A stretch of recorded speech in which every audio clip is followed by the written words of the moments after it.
Every time the younger sister was beaten, the elder sister's illness would get better. Only when the younger sister was beaten to vomit blood could the elder sister absorb her yang energy to cure the disease. In this way, the girl was tortured by her relatives for 18 years. The elder sister once promised that when she recovered from her illness at the age of 18, she would let the younger sister regain her freedom. However, on the girl's 18th birthday, the elder sister let the servants beat her to death after she recovered from her illness. The girl was not only insulted inhumanly, but also thrown into the wild to feed mosquitoes. Just as several people were about to leave, a few wisps of white smoke suddenly appeared, and then a nine-tailed fox fairy appeared out of thin air, raised his hand, and immediately beat the girl's soul extracted. The girl saw this execution, immediately knelt in front of the fox fairy. She was willing to give everything she had. She pleaded with the fox fairy to avenge her. The fox fairy told her, if she wanted revenge, she would be unable to reincarnate. It turned out that the girl and her sister were twins. It was only because her sister had a noble fate like a phoenix that she married the prince and became the high and mighty crown princess,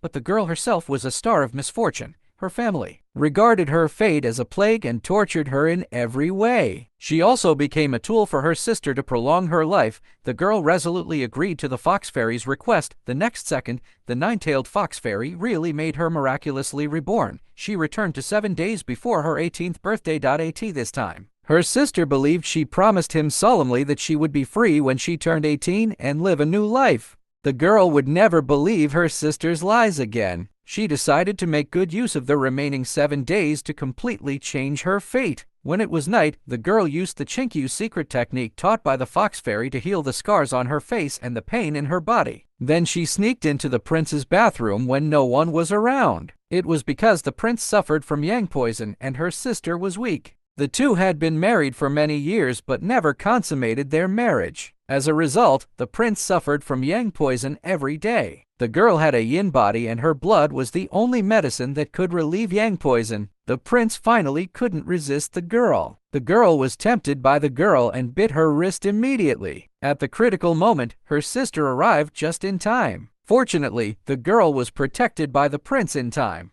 This showed that she was not discovered by the other party. After her sister showed some concern, she left the bathroom. After the prince saw that everyone had left, he immediately grabbed the girl's neck angrily and scolded her, saying that she should not try to stay by his side with such despicable means. Besides, he only had her sister in his heart. But the girl did not expect to serve the prince. She only asked His Highness to protect her and save her life.